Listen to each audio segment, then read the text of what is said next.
Bueno, vamos a dar comienzo entonces. Muy buenas tardes a todos.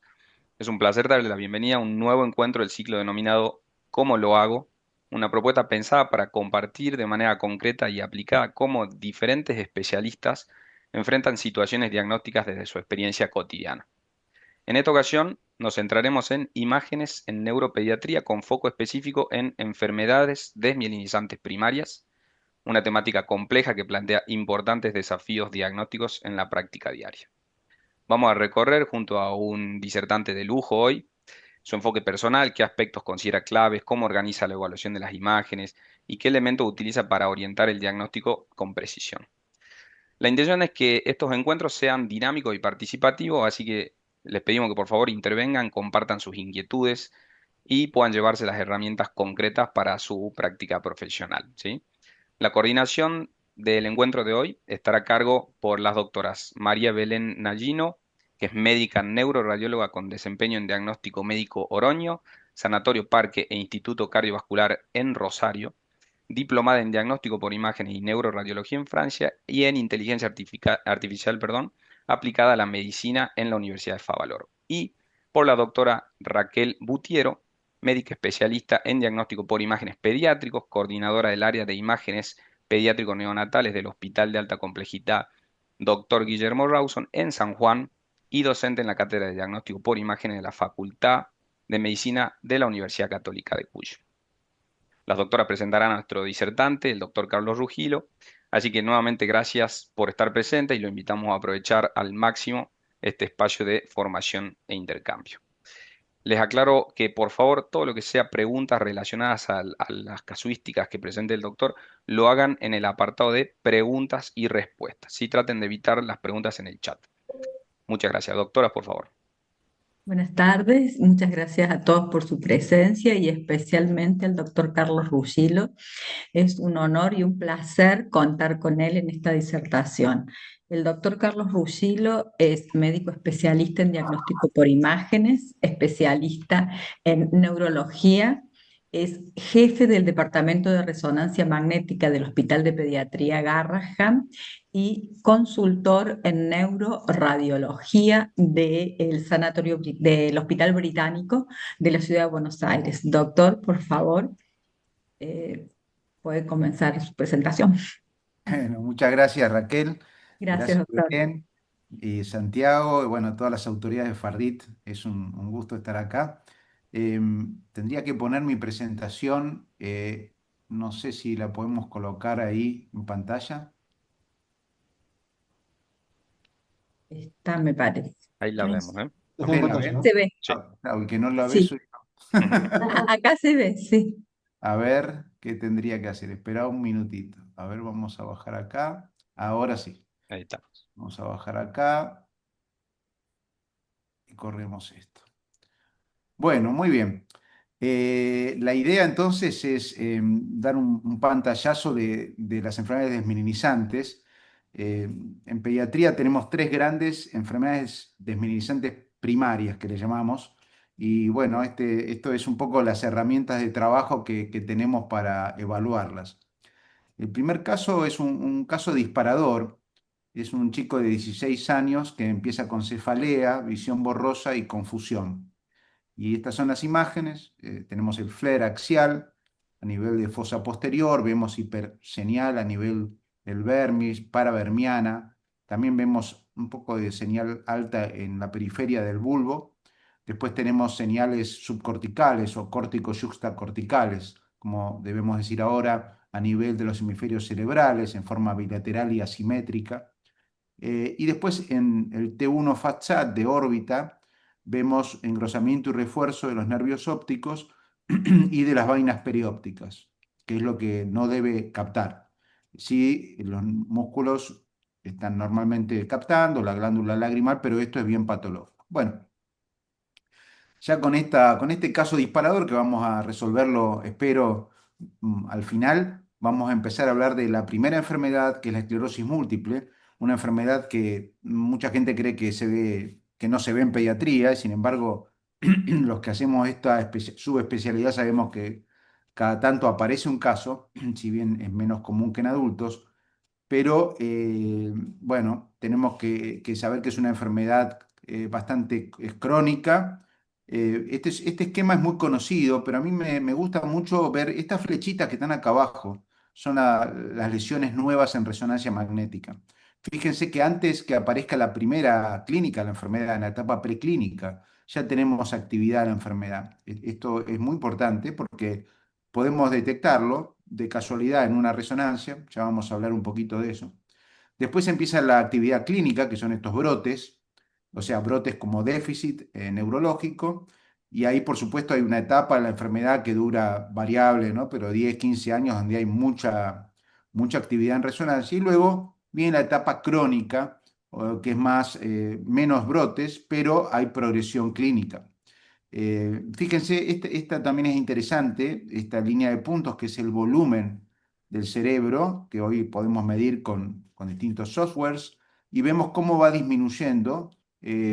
Bueno, lamentablemente siempre disminuye en todo el ser humano, pero en esta enfermedad disminuye más rápido. Así que bueno, este gráfico vamos a ver qué pasa en una esclerosis múltiple. Normalmente esta es una evolución natural de la enfermedad, cosa que hoy en día, por suerte, no vemos casi porque tenemos varios remedios para poder atacarla. Pero bueno, si no se puede tratar, uno ve una progresión. Cada vez hay más lesiones que al principio son focales y luego se van haciendo confluentes. Y finalmente tenemos mucha confluencia y atrofia. Vean los ventrículos y los espacios subaracnoideos cómo están más dilatados acá que en esta primera. Entonces hoy sabemos que es una enfermedad progresiva, dinámica, multifocal, que afecta tanto a la sustancia blanca como a la sustancia gris y que tiene un componente inflamatorio y degenerativo.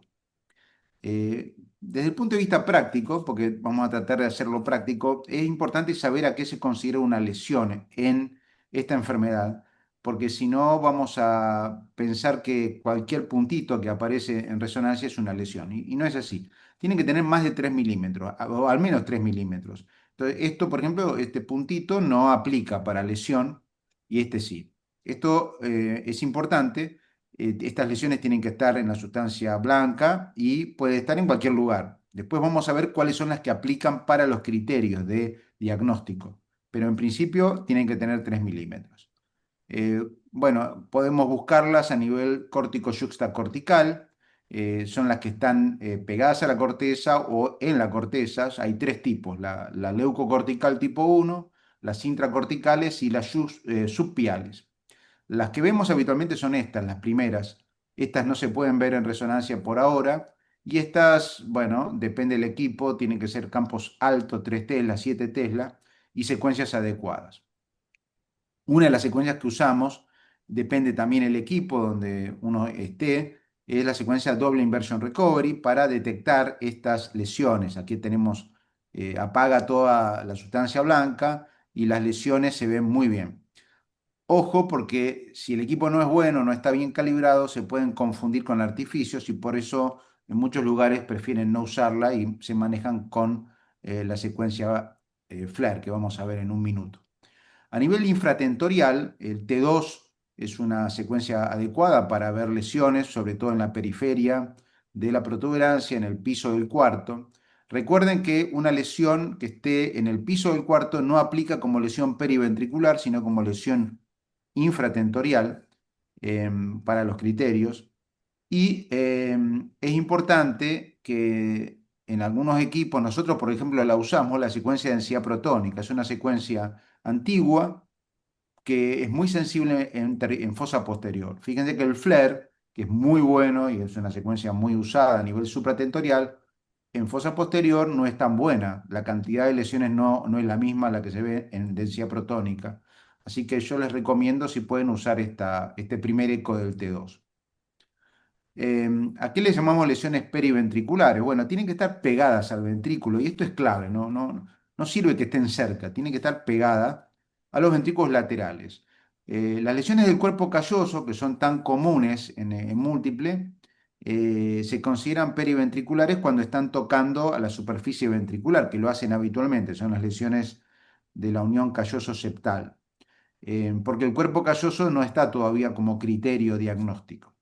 Estas lesiones periventriculares suelen ser perpendiculares al ventrículo lateral, porque así corren las venas del cerebro y bueno, son normalmente perimedulares. Y una lesión, cuando está en los núcleos basales, no aplica para periventricular. Así que eso también es importante tenerlo en cuenta. A nivel de médula, usamos los cortes sagitales. El T2 no es bueno, definitivamente, entonces lo que es bueno es el STIR. En el STIR, por ejemplo, en nuestro medio se usa mucho STIR, nosotros acá usamos STIR. También se puede usar densidad protónica, se usa más en algunos lugares de Europa, pero en Estados Unidos y acá en Argentina y en muchos lados del mundo el STIR es muy sensible. La cantidad de lesiones que acá no vemos es muy impactante. Y lo otro que es muy importante hoy en día es el análisis de los cortes axiales. Hay secuencias nuevas, el T2 multieco, depende de cada equipo, para ver estos cortes axiales donde las lesiones desmineralizantes van a estar localizadas siempre en la periferia, en los cordones posteriores, laterales, anteriores, no en el centro como en otras enfermedades. Y siempre es muy importante esta correlación, ¿no? De la lesión en sagital, la lesión en axial. Con respecto al volumen T1, la secuencia volumétrica, está recomendada hacerla siempre. Muchos no tienen la disponibilidad de hacer volumetría, pero eso no importa porque uno no lo tiene hoy, pero capaz que mañana consigue el software y esto puede hacerse retrospectivamente para comparar. Entonces es bueno tener la data almacenada. Esto es una secuencia, adquirimos nuevamente en sagital porque es más rápida. Son cortes de 1 milímetro que, o sea, después se reconstruyen, son isotrópicos. Y la usamos, como le digo, para la volumetría. Hoy en día los software que hay permiten rápidamente hacer una volumetría de la sustancia gris, de la blanca, en fin, segmentarla, etcétera. Y esta es la estrella, ¿no? Que siempre hoy en día está súper recomendada, que es la secuencia FLAIR 3D. Esta secuencia se adquiere nuevamente en sagital, con o sin saturación grasa. Nosotros preferimos hacerla con saturación grasa porque después vamos a hablar un poquito del nervio óptico, se ve mejor en saturación grasa. Eh, y se puede reconstruir en todos los planos. Acá tenemos, por ejemplo, fíjense, este en el plano sagital, acá hay una lesión, ¿no? En la ínsula, que se ve como una especie de viborita ahí, un gusanito en la corteza, que se ve también en esta reconstrucción. Acá también se ve, pero no es tan fácil en el corte axial común. Entonces es importante, muy importante la reconstrucción 3D, que cortes finos para las lesiones supratentoriales. El viejo T1 axial, nosotros lo usamos porque nos permite detectar estas lesiones que son los agujeros negros. Son esas lesiones que tienen casi cavidades o cavidades, de verdaderas cavidades, que se parecen en su señal al líquido. Y en pediatría particularmente son importantes porque en múltiples se ven y no se ven en las otras dos diferenciales. Entonces es muy bueno la información de si hay o no agujeros negros. Recuerden que más o menos entre el 20 y el 40% de las lesiones de T2 van a ser agujeros negros. Están localizados a nivel supratentorial, sobre todo en el centro semioval, corona radiata. Hay una cierta relación con las áreas limítrofes vasculares y esto ha llevado a ciertas teorías, pero lo importante es que no hay muchas o no hay casi en territorio posterior, digamos, en fosa posterior, ni en médula, son bien de cerebro. Con respecto al gadolinio, esto es súper importante, es una recomendación del grupo Magnims, que ya lo usa todo el mundo, es hacer una secuencia T1, inyectar el gadolinio y luego hacer todas las secuencias T2, FLAIR, todo lo que necesitemos, y luego adquirir la secuencia T1 con gado. Entonces, esto permite una demora de unos 5 minutos como mínimo, lo cual hace mucho más sensible al refuerzo con el contraste, y con eso ya estamos bien. Pero si uno hace la adquisición T1 inmediatamente después de la inyección, puede perderse lesiones que capten, que son muy importantes porque tienen que ver con el diagnóstico y con la respuesta al tratamiento. La dosis que usamos es la habitual, esto es lo que está recomendado, no hay que usar doble dosis ni triple dosis. Y bueno, esto es básicamente el secreto del gadolinium en esclerosis múltiple. Siempre está recomendado en el primer estudio. En los controles, cuando el paciente está asintomático, hoy en día no está recomendado. Se trata de evitar porque el gadolinium, ustedes saben que se acumula en el cerebro. Nadie todavía demostró que eso sea malo, pero pensamos que bueno no es. Y Bueno, se acumula en el T1, se ve en los núcleos dentados del cerebelo, en los globos pálidos. Entonces tratamos de, si el paciente está estable y es un control anual, no usarlo. Eh, bueno, ¿cuáles son las peculiaridades de la población pediátrica? Por supuesto, la dificultad en conocer los síntomas. Los chicos no se expresan igual que un adulto, los chiquitos menos. La perspectiva de múltiples estudios, un poco lo que estaba diciendo, si uno les va a hacer una resonancia por año durante 50, los próximos 60 años, y le va a dar gadolinio a cada estudio, bueno, es mucho, ¿no? Mucho gadolinio. La otra cosa es que siempre necesitamos anestesia en los chicos menores de 6 años, entonces ese es otro problema adicional. Por ejemplo, cuando hacemos un estudio queremos tener toda la información, no podemos decir, bueno, vamos a hacer un estudio acotado porque no, porque después tenemos que hacer sin otra anestesia. Hay mayor cantidad de enfermedades inflamatorias, metabólicas y genéticas que son diferenciales, y esto es un problema. Y por otro lado, hay menos comorbilidades, lo cual es una ventaja. En adultos la patología vascular es una gran diferencial, es muy prevalente. En chicos no tenemos ese problema, pero sí aparecen otras diferenciales. Esto es un poco una diapo que tiene que ver con qué pasa cuando uno se encuentra de entrada, uno como neuroradiólogo con el primer evento desminimizante, no sabemos qué va a pasar después. Hay enfermedades que son monofásicas y nunca más se vuelven a repetir, como por ejemplo un ADEM monofásico, que es la encefalomenitis diseminada, puede ser posinfecciosa o no. En pediatría, la mitad más o menos de los ADEM son anti-MOG. Entonces, esto es un dato importante, monofásicos. Después están las que van a repetir, por ejemplo, bueno, que van a repetir una vez o muchas veces. Esas son las multifásicas. Y ahí tenemos, por supuesto, la esclerosis múltiple, recurrente remitente, y las otras dos enfermedades que hablamos, la neuroamilitis óptica espectro, con anticuerpos AQP4, o el MOGAD recurrente. De los MOGAD, la mayoría no son recurrentes, la mayoría son monofásicos, pero hay un grupo, 20% más o menos, que van a recurrir. Con respecto a la múltiple, vuelvo a enfocarme en esta enfermedad. Bueno, Fred Lublin es uno de los más expertos que trató de hacer una clasificación. Empieza con un síndrome radiológico aislado, donde solamente hay imágenes. Después hacen un síndrome clínico, el primer brote. Después la forma recurrente remitente. Algunos van a la progresiva, otros quedan como algo benigno, lo cual es muy raro, pero existe. Y después están las formas primarias progresivas, que no tienen brotes, directamente empiezan con progresión. Algunas tienen actividad posterior y otras no, son siempre progresivas. En pediatría es mucho más simple porque nada de esto existe, o por lo menos es rarísimo. Lo más común es ver RIS, CIS, o sea, el primer brote clínico, y las formas recurrentes. Las formas progresivas en pediatría no son frecuentes. Y esto es un poco una patóloga alemana, Tania Kuhlmann, que trató bueno, hizo este gráfico que es interesante porque es para ver cómo al principio de la enfermedad es muy inflamatoria, mucha actividad inflamatoria, y luego se hace mucho más degenerativa. Por lo tanto, en los chicos lo que tenemos es mucha actividad inflamatoria, hay mucha recaída y mucha imagen de refuerzo, placa nueva, captación. Em, en pediatría hay básicamente dos fenotipos. Un fenotipo en los chicos más chicos, menores de 12 años, por poner un número aproximado, que es el fenotipo ADEM. O sea, esto es una complicación porque es una paciente que debuta como si fuera un ADEM, pero va a tener múltiple después.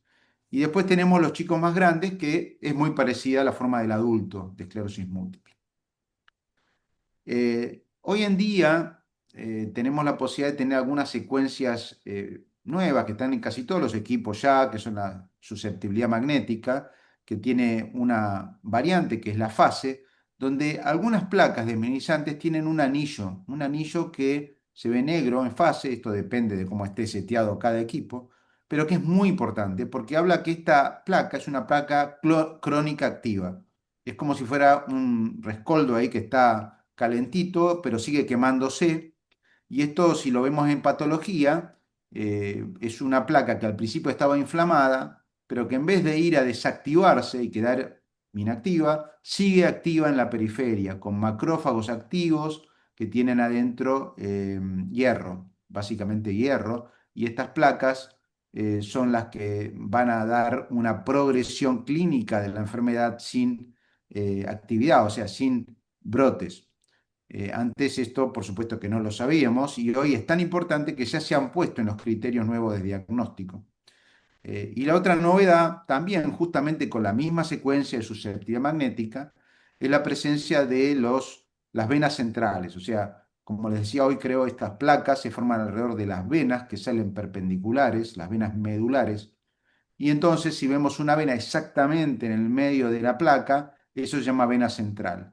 Y de acuerdo al número de venas, si tienen más de 6 venas, 6 o más venas centrales en las placas, o sea, 6 o más placas con venas centrales, o más del 50% de las lesiones con venas centrales, es un criterio que es valedero para el diagnóstico de la enfermedad. Hay que poner un número porque de alguna manera cualquier lesión se imaginan que puede caer arriba de una vena, un infarto, una inflamación, un tumor, pero bueno, si tiene 6 o más del 50% arriba justo en la vena cae en el medio, es un punto muy a favor. Em, es importante porque en muchos lugares del país, por lo menos, no hay susceptibilidad magnética, sí hay T2-GRE, que es una secuencia un poquito más antigua. Esta secuencia también sirve para ver restos hemáticos, pero para los anillos no es tan buena. Acá tenemos una placa, tenemos la vena central, la pongo más grande, vean que hay un puntito, pero la verdad es que no se ve bien y hay que tener cuidado porque puede haber un subdiagnóstico o un sobrediagnóstico. Esta es la secuencia de susceptibilidad magnética y acá tenemos sí una lesión con su vena central muy evidente. Acá tenemos la imagen bien clara y esto entonces es muy claro y podemos hacer un diagnóstico certero. Esto no quería hablar de los nuevos criterios porque salieron de hecho no están publicados todavía, fueron presentados en el Congreso de ECTRIMS de Dinamarca el año pasado, donde tuve la suerte de estar y ahí, bueno, se presentaron, eso es para hablar toda una charla, pero solamente voy a hacer un resumen. Siempre, de acuerdo a estos nuevos criterios, requerimos la imagen, o sea, una resonancia tiene que haber patológica. Eh, la diseminación en tiempo, que siempre era tan importante, ya no es necesaria para el diagnóstico. El nervio óptico se considera una quinta topografía viable para el diagnóstico, por eso es importante verlo, por eso el volumen FLAIR con saturación grasa es muy útil y todavía no está claro si hay que pedir órbita o no, todos los cortes de órbita se hacen muy largos realmente, en pediatría es muy complicado, porque si uno va a pedir cerebro, toda la columna, más órbita, bueno, el chico no aguanta. Y hay que separarlo en dos lugares, en dos partes, y hay que dar 2 veces gadolinio y es muy complicado. Yo creo que vamos a tratar de ver el nervio óptico con el volumen FLAIR. Los criterios actualizados de diseminación en espacio, bueno, basados en esta quinta topografía.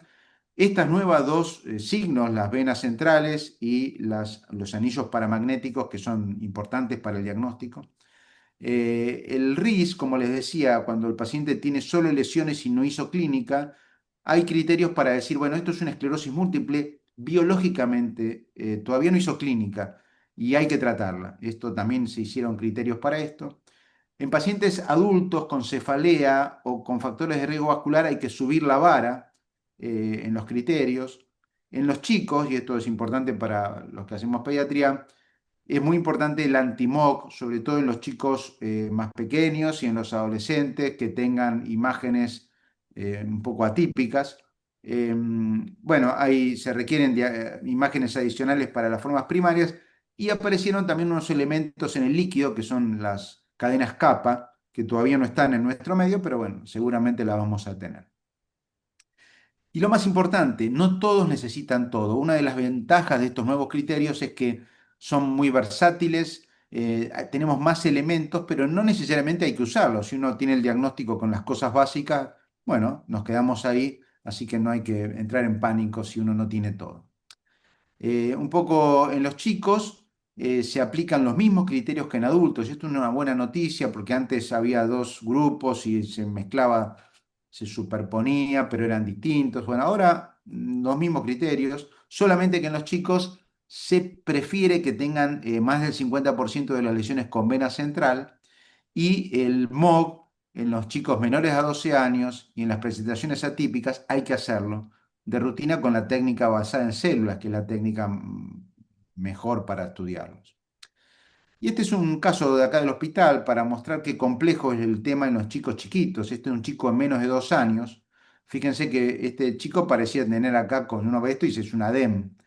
Sin embargo, el refuerzo era medio raro, ¿no? Mucho refuerzo anular. Y esta es la evolución. Después de 2 años, uno lo mira y dice, ah, parece una múltiple. Bueno, esto es lo que pasa con estos chicos chiquitos que debutan con ADEM y mutan su fenotipo, digamos, a múltiple.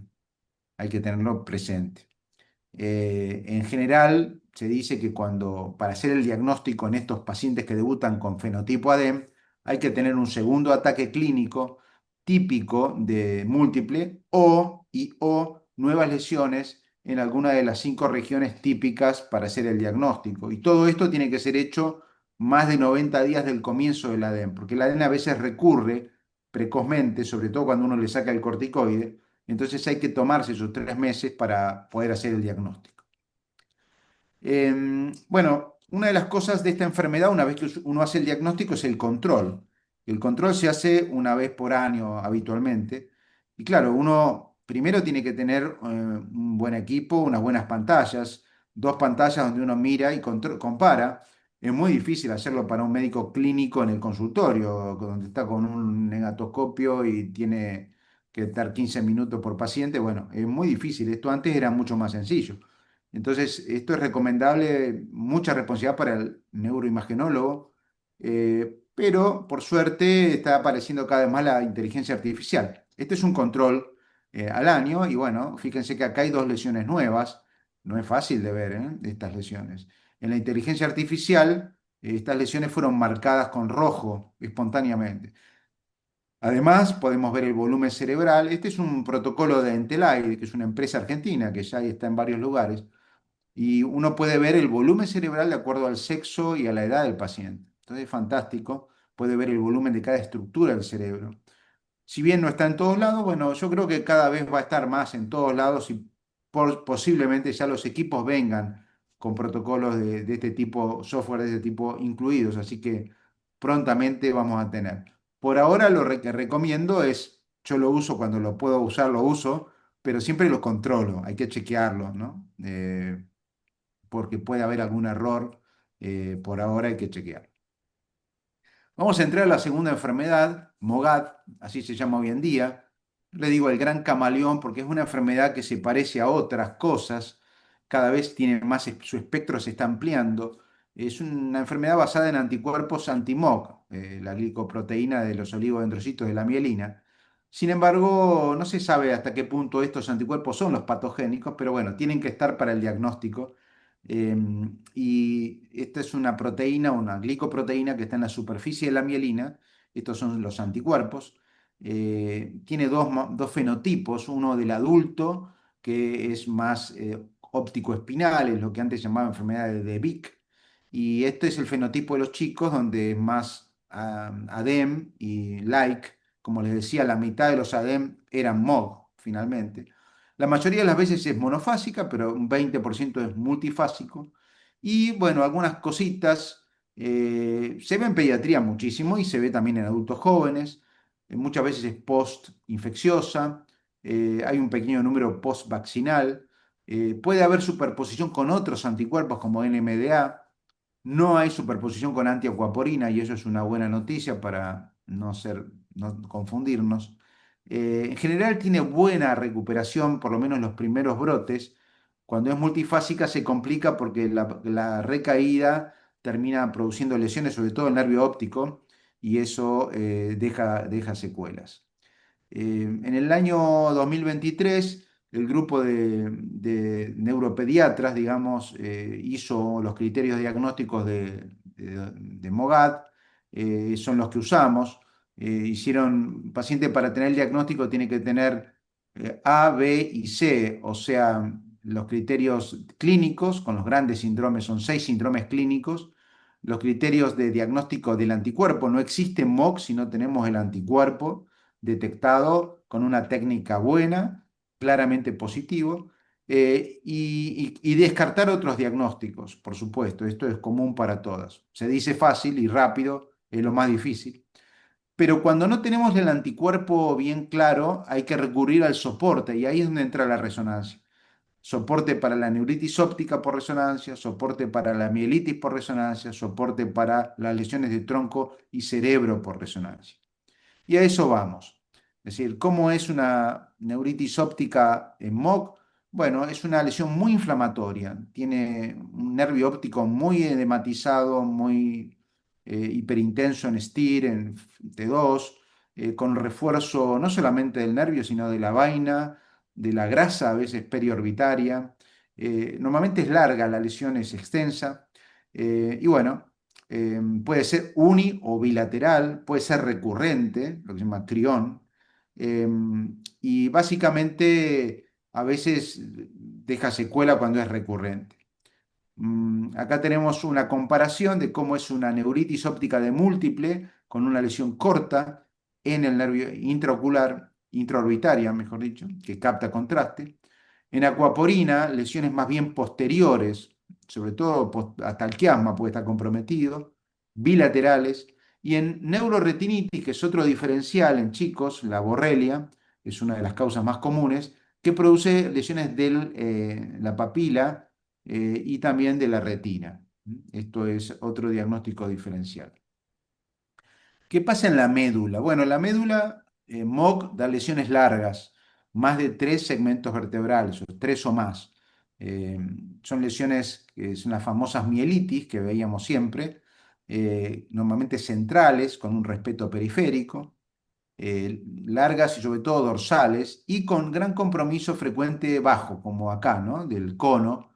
Em, Son lesiones que tienen asociaciones con compromiso motor, esfinteriano, sexual, y suelen recaer a veces con mielitis, pero más comúnmente con neuritis óptica. Em, Acá tenemos otra vez una comparación con otros diagnósticos diferenciales de mielitis. Uno es múltiple, lesiones cortas, chiquitas, pequeñas, los axiales viéndolas en la periferia. Neuromielitis óptica, parecida pero distinta, o sea, más cervical, cervicovulvar, más fea la imagen, ¿no? Se ve como si fuera un tumor, de hecho muchas veces lo hemos diagnosticado diferencialmente con un tumor.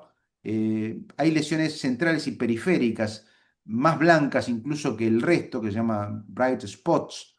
En fin, es un poco distinta. Y después las virales, ¿no? Por ejemplo, enterovirus, una lesión normalmente más de asta anterior, que puede captar, que da la imagen de ojo de búho, con compromiso a veces de raíces. Bueno, son diferenciales que uno tiene que tener en la cabeza porque imagínense, ¿no? El diagnóstico, el tratamiento, el pronóstico es muy diferente. ¿Qué pasa en fosa posterior con MOC? Bueno, aquí es muy variable. Hay lesiones cerebelosas, lesiones de pedúnculos cerebelosos, lesiones de vermis, de bulbo. Vulvitis es bastante típica, no se ve tanto en otras enfermedades. Puede haber lesiones de área postrema, pero no son tan típicas como neuromielitis óptica, lesiones de pedúnculo cerebral. En definitiva, puede dar cualquier lesión. Obviamente, en general, no dan efecto de masa. eh, y bueno, hay que tenerla siempre en la cabeza. El aspecto algodonoso es un dato, el que estén cerca del cuarto ventrículo es otro dato, y bueno, más o menos se ven en un 30% de los pacientes con MOC. Este es un ejemplo de una múltiple, vía qué lesiones diferentes, ¿no? Más focales, eh, y un ejemplo de MOC, de neuromielitis, la típica lesión del área postrema, que suele dar esos vómitos o hipo recurrente. Bueno, vamos al cerebro. En el cerebro, MOC puede dar varios tipos de lesiones. Pueden dar lesiones corticales, como acá. Esto antes no lo sabíamos. No lo sabíamos y no lo sospechábamos porque MOG es un anticuerpo, es una glicoproteína de la mielina central, por lo tanto no era tan esperable que tuviera la lesión en la corteza y todavía se sigue discutiendo la fisiopatología de estas lesiones, pero bueno, la cosa es que están y pueden dar encefalitis, convulsiones, lesiones en núcleos basales, sobre todo ahí el tálamo, los tálamos son muy importantes, y lesiones en sustancia blanca.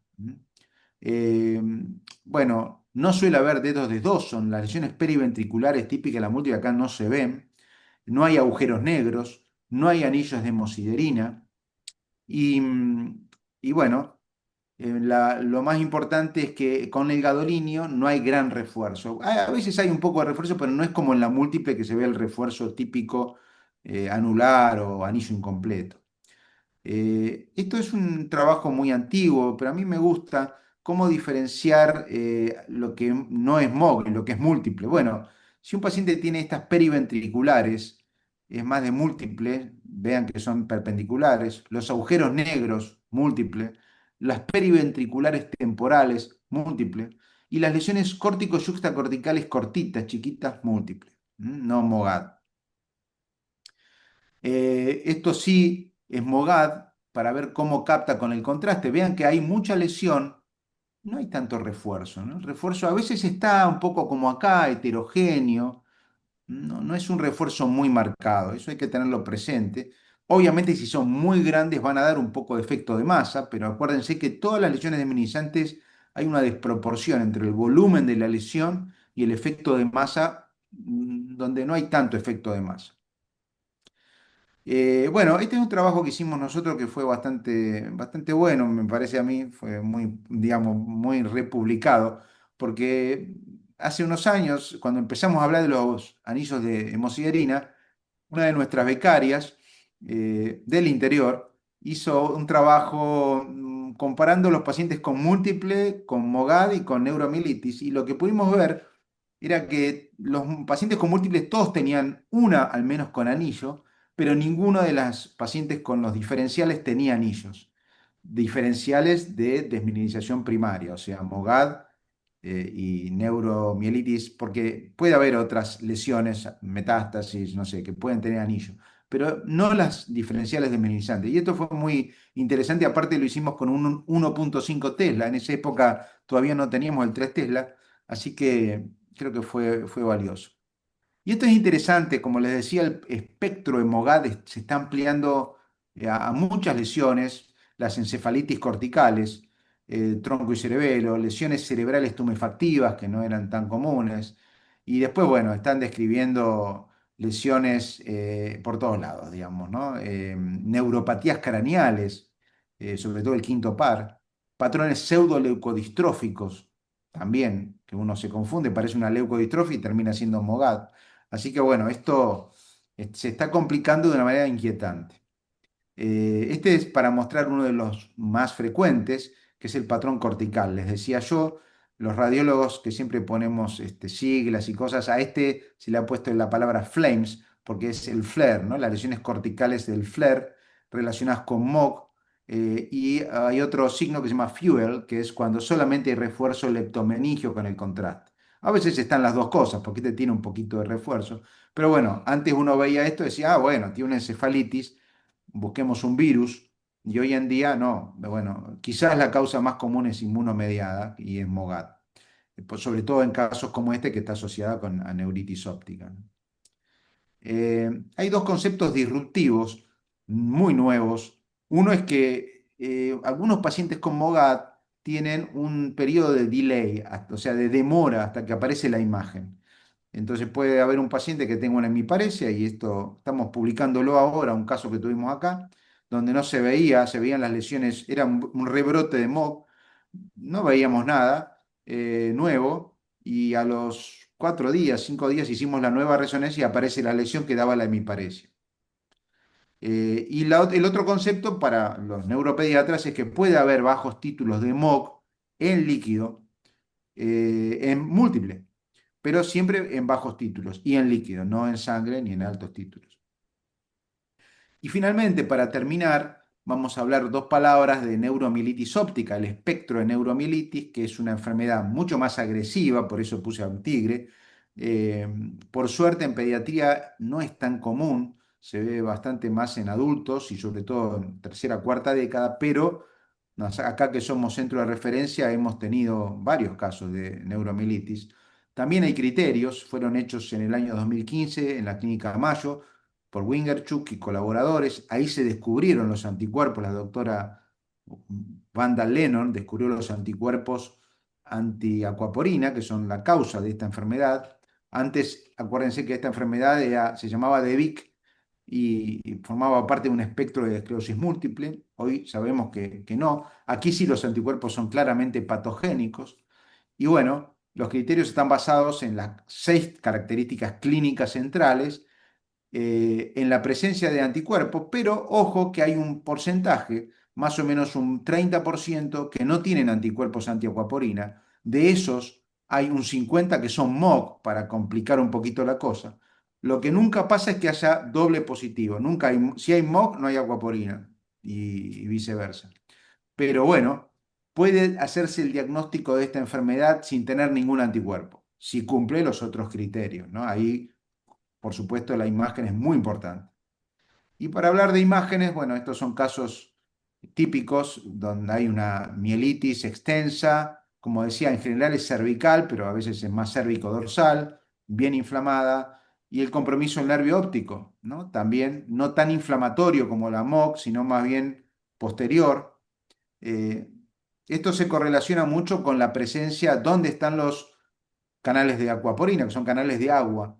Eh, Nervio óptico posterior, quiasma, cintilla, región cervical, centro medular y también algo de periferia. Todo lo que está alrededor del cuarto del ventrículo lateral, subepéndimo. Bueno, son lugares bastante característicos.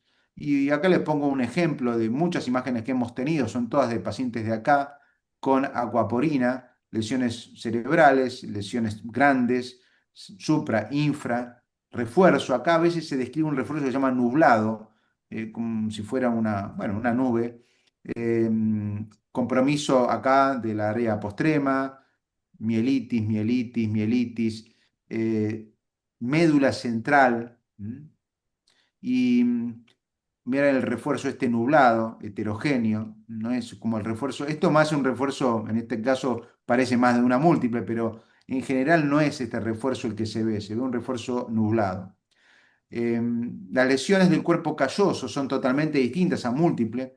Esta es una múltiple, ¿no? Con lesiones ahí del cuerpo focales. Esto es una lesión más, se llama en puente, que cruzan de un lado a otro. Y estas son lesiones vasculares, ¿no? En los chicos no es tan común de ver, pero en un adulto, bueno, son un gran diferencial, obviamente. Y aquí tenemos otros diferenciales. Esta es ACUP4, ¿no? La que les decía, bien tumefacta, cervical. Esta es una viral. Esta es otra enfermedad. En chicos vemos a veces déficit de biotinidasa, que es una enfermedad, digamos, metabólica, donde se puede afectar el cordón posterior. Y otras cosas más raras que hemos visto, obviamente, acá, como embolia fibrocartilaginosa, en chicos que son infartos de la médula espinal. Y todo esto hay que tenerlo siempre en la cabeza y siempre correlacionar con la clínica para poder hacer un diagnóstico. Bueno, volviendo y para terminar al caso que les presenté al comienzo, ese chico que tenía toda esta compromiso cerebeloso, supratentorial, del nervio, de la vaina. Bueno, espero que puedan hacer el diagnóstico. Este era una ADEM que fue MOG, o sea, un MOGAD, porque tenía anticuerpos.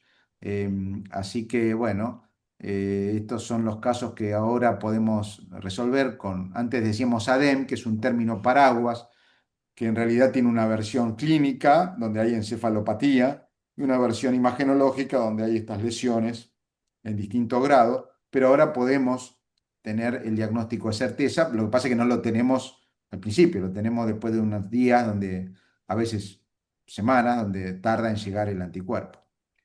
Y bueno, no quería terminar sin mostrarles mi equipo en el Hospital Garrahan. Tratamos de, cada uno de mis compañeros se dedica a un tema especial. y estos son nuestros becarios, y también invitarlos a la diplomatura de resonancia magnética que empezamos este año. Nos está yendo bien, creemos que tiene buen nivel, así que los invito, el año que viene vamos a seguir. Y bueno, nada más, estoy abierto a todas las preguntas que tengan. Muchas gracias. Pero muchísimas gracias, doctor, por su excelente exposición. Hemos quedado maravillados. Así que no sé si hay preguntas. No he visto preguntas en el chat. Si alguien del auditorio quiere hacer otra pregunta, o Belén, ¿quieres hacer algún comentario?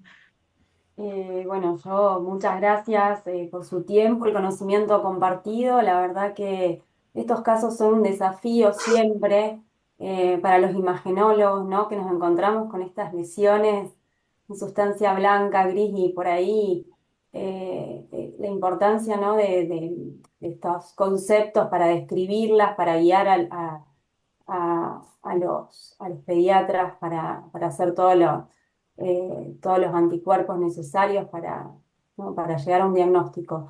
Así que, bueno, creo que sí, que es muy Yo tengo, importante los protocolos, ¿no? yo tengo una pregunta, Doc.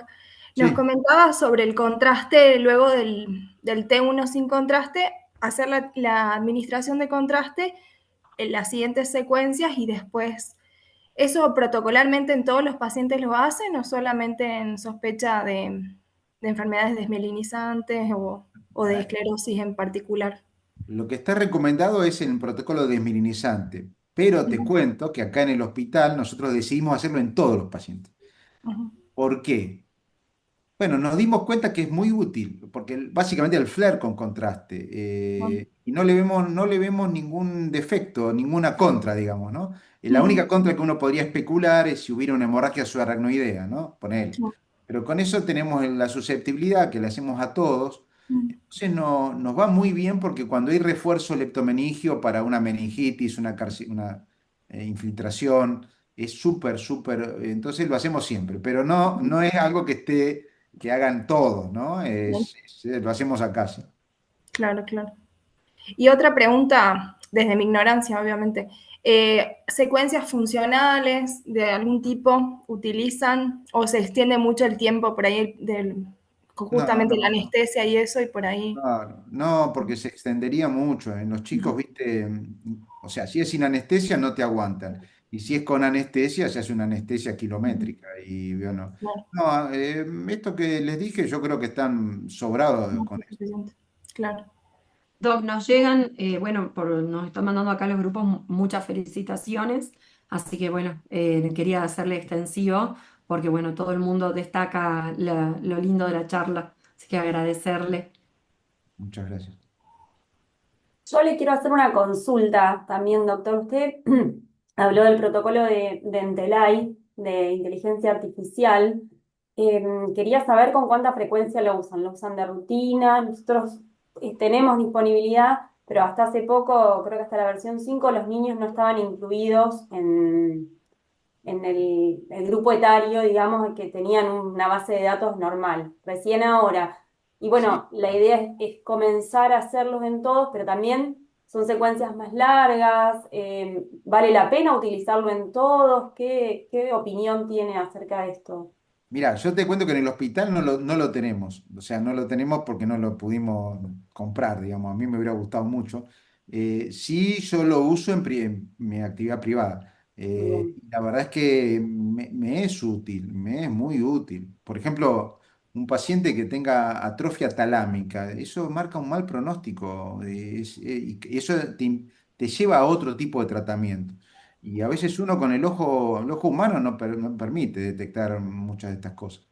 Y con respecto sí, ahora sé que tienen para pediatría, sí, y con respecto al tiempo es un poquito más, pero me parece que en los controles sobre todo vale la pena, porque uno ahí, vos podés ver, y no hace falta incluso hacerlo, que a veces si uno lo puede usar todo el tiempo, sí, pero a veces, aunque sea de vez en cuando, tener un patrón de cómo evoluciona el volumen cerebral, porque los chicos también se atrofian, ¿eh? Eso es algo que antes se pensaba que los chicos no. También los chicos se atrofian más rápido cuando tienen esclerosis múltiple, por ejemplo. claro. Sí. Bien, muchas gracias. Doctor, perdón, yo le hago una pregunta con respecto a las secuencias. Había ponderado el STIR sobre el T2 en los sagitales. Quería saber si en algunos casos uno puede pensar que está sobreestimando alguna imagen o si la tiene que comparar estrictamente con el axial y si el axial lo hace en STIR o lo hace en T2. Me pareció que era en T2 por la grasa no saturada, pero si el axial va en STIR y también qué importancia le da la difusión en estas patologías, ¿no? Bueno, sí, hacemos T2 también, pero miramos mucho el STIR y siempre cotejamos con el axial T2, porque el STIR es verdad que a veces puede dar un poquito de imagen, depende cómo esté cada equipo, pero Claro, suele tener un poquito más de artificio. Entonces, siempre cotejamos el STIR con el T2 axial y nos va bien con eso. Y con respecto a la DIFU, la usamos de rutina, pero no está en los protocolos recomendados, no está como imprescindible. perfecto. Nosotros la usamos porque, ya te digo, en los chicos que vos haces con anestesia, que no puedes darte el lujo de perderte nada, Total. uno a veces no sabe qué tiene el paciente, entonces la usamos porque es importante. Una placa desminimizante aguda puede restringir, se ve en múltiples, se ve a veces en MOGAD, se ven las tres. No siempre, en múltiple es más común, pero claro, restringe diferente a como restringe un absceso. Normalmente restringe la periferia, restringe diferente a como puede restringir un granuloma. Entonces, un infarto. Yo creo que es útil siempre la usamos. Perfecto. Gracias.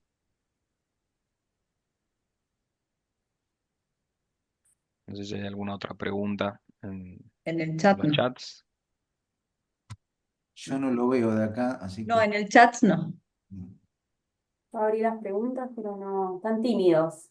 Sí, Sí, no, No, yo lo estoy controlando y sí, no. Que quedó Bien, todo muy claro, es Doc. que sí, fue Claro. claro. impresionante, Sí, sí, muy linda. sí. Así que bueno, bueno. si no hay más preguntas, damos por cerrado el encuentro de hoy. Agradecemos infinitamente a Carlos por Mm. la generosidad de compartir tu experiencia y tan clara la charla, a Belén y a Raquel por acompañarnos en la coordinación. Así que bueno, y gracias a todos los que participaron de la charla para seguir apostando a estos espacios, ¿no?, de formación continua. Gracias a Fardit y a Bayern también por este espacio. Y bueno, nada más, los esperamos en el próximo encuentro de cómo lo hago. Así que nada, hasta entonces, muchas gracias a todos. Muchas gracias. Chao, Muchas gracias. gracias. Gracias, muy Muchas amables. Ahí le gracias, llegan doctor. muchas felicitaciones, doctor. Gracias. Muchas gracias. Hasta luego. Adiós, adiós.